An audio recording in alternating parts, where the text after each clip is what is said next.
Kamusta po? You're watching the News Listener by Angelo. Okay, magandang balita to guys. Ngayong araw na to, January 27, uh, pinag-usapan ni Senator Ping Lacson kay Senate President Tito Soto na pwedeng i-hold yung salary ni Bato de la Rosa. Kung natatandaan nyo, nung pinasabog ni Ombudsman Boying Rimulya na merong warrant of arrest kay Bato de la Rosa from ICC, hindi na pumasok. I think if I remember, hindi siya pumasok noong November 11, 2025. So, ang tagal na. Halos dalawang 2 months and 2 months, 2.5 months. Okay? Kasi kung titignan mo, imagine niyo si Bato de la Rosa na tumatanggap ng sahod mula sa taong bayan kahit absent siya. Diba? Ang gandang buhay, no? Kumbaga, yung mga ordinaryong Pilipino, kung umabsent ka ng isang beses, wala kang sweldo. Pag hindi ka na pumasok ng mahigit isang 1 week, tanggal ka sa trabaho. Pero siya ang sarap ng buhay niya. Nung nabalitaan niya na meron daw warrant pero wala naman, hindi na pumasok. So magandang balita to na sana itupad nila na hindi bigyan ng sweldo tong si Bato de la Rosa hanggat hindi siya pumapasok. So, pakinggan natin dito sa Inquirer yung balita. President Tito Soto about De La Rosa's absence and the possibility of suspending his salary.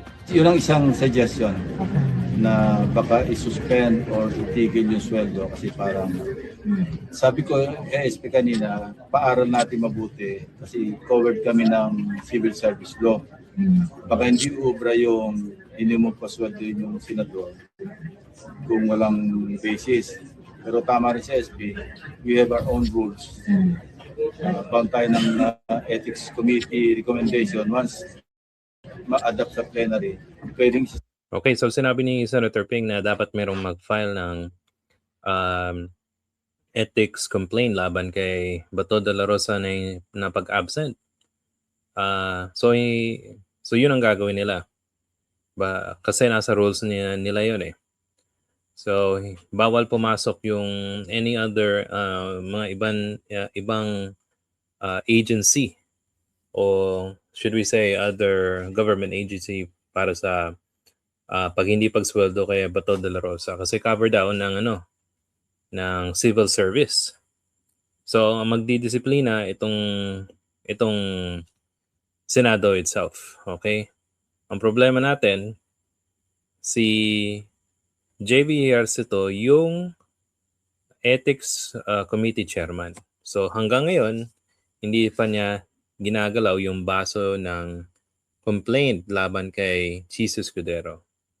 So imagine niyo ang tagal na nun Oktubre ata yun eh.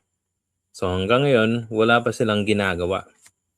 So baka Moncheme din yung pagpa-file ng complaint laban kay Bato de la Rosa. Sige, continue natin. Sa mga recommendations at pwedeng implement ng plenary na itigil sweldo.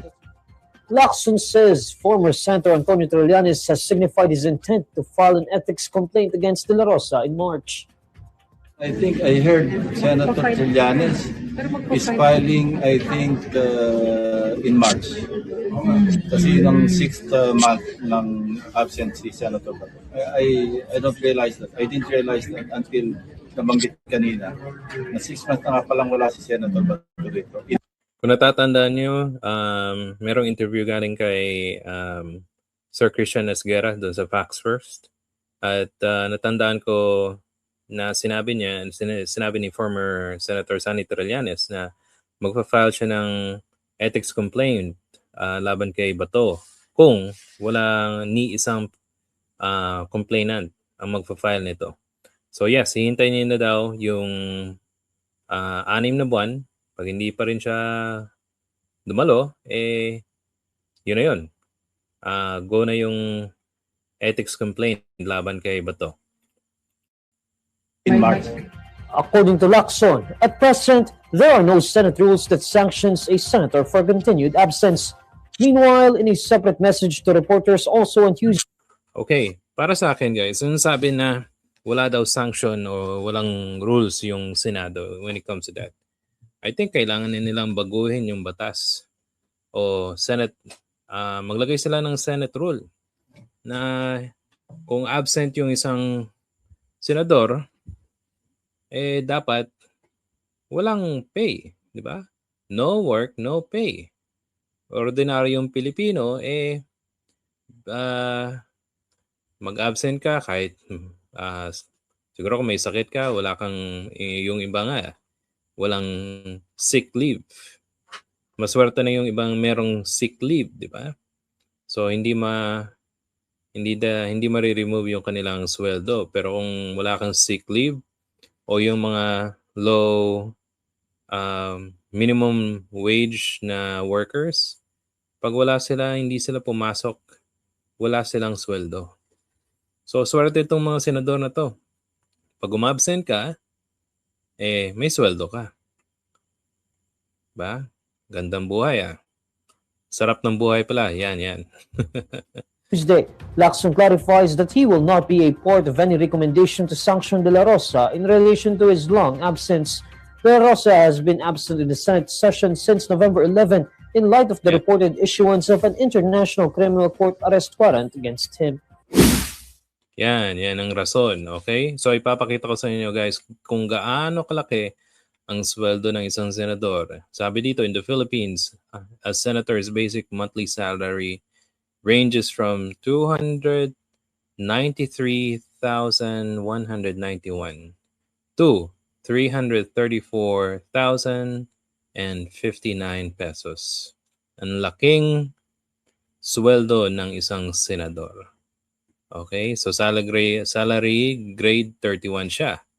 Okay, ayan. Yung Senate President ang pinakamalaking sweldo in terms of, kung sino yung, siya yung Senate President, yung ordinaryo, grade 31. Okay? Pero hindi pa yan kasama yung allowances, budget ng opisina nila, at saka mga other benefits. Okay? So, sarap ng buhay ni Senator Bato. Natakot. Diba?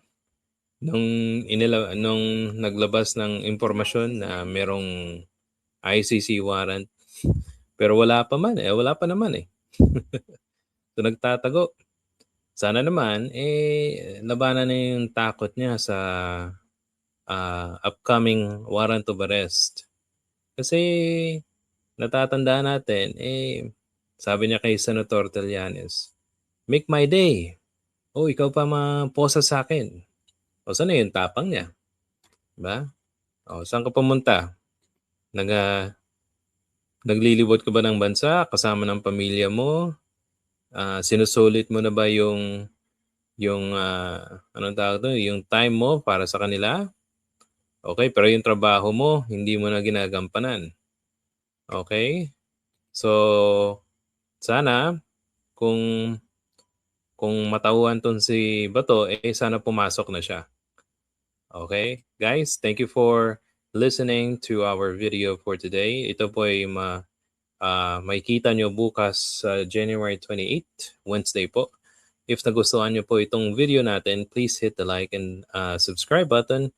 Kung meron pa kayong komento, paki-comment po sa ating comment section. And I'll see you sa susunod na video. Salamat po.